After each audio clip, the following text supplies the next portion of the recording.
Good morning. Today is November 12th, 2008. This is your TBWS Small Business Daily, and I'm your host, Brian Stevens. And I'm Francois. Frank, you know what? What? It feels a lot like Monday to me today. Really? It does. Not Why? just because of the holiday yesterday, but like Monday, we've got news of another major U.S. automaker having problems. Okay. On Monday, we were talking about Ford and their fancy little Fiestas and Pintos and how those weren't selling well. Right. Well, GM is now having problems. Okay. Get this. GM right now only has 180 days of funds available to them. Yikes. And after that, their bank accounts are going to look a heck of a lot like mine and yours.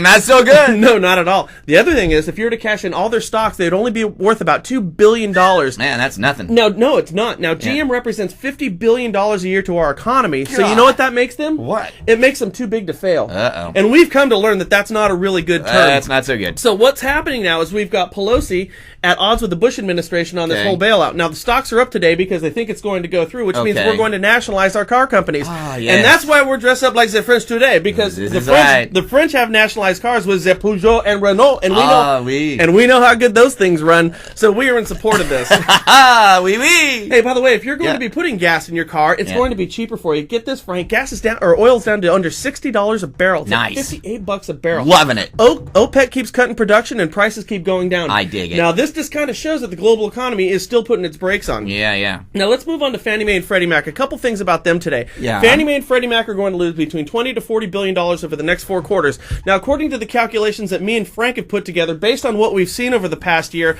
it's probably more like $80 to $120 billion when all said and done. And this is the problem right now. Okay, now Fannie Mae and Freddie Mac, they're also looking at streamlining their loan modification process. What they're going to do is they're looking at cutting principal balances, cutting interest rates as low as 3% in some cases, and increasing the length of these loans. They're going to put together 40-year loans.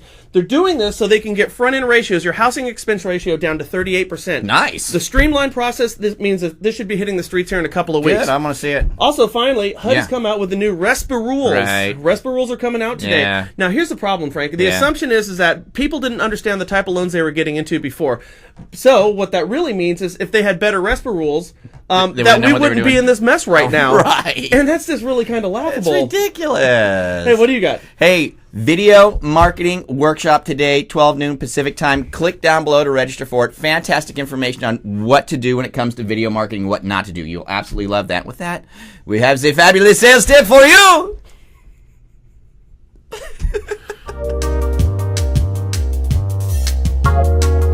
Hello again. I have a great tip from Part 4, Section 8 of How to Win Friends and Influence People by Dale Carnegie. This section is titled, Make the Fault Seem Easy to Correct. In this section, Carnegie talks about a friend of his that was getting married, and the guy's fiancée told him that before they did get married, he needed to get some dancing lessons. Well, the first instructor he tried basically told him that he really stunk and that he needed to forget everything he thinks he knows about dancing and had to start completely from scratch. Well, this really deflated the guy, so he went to find another instructor. The next instructor told him that although his style of dancing might be a bit old-fashioned, he had all the basic fundamentals. And as they progressed, she told him that he had a natural sense of rhythm and was really a natural-born dancer. The guy knew deep in his heart that he still wasn't a very good dancer, but he liked to believe that she meant it.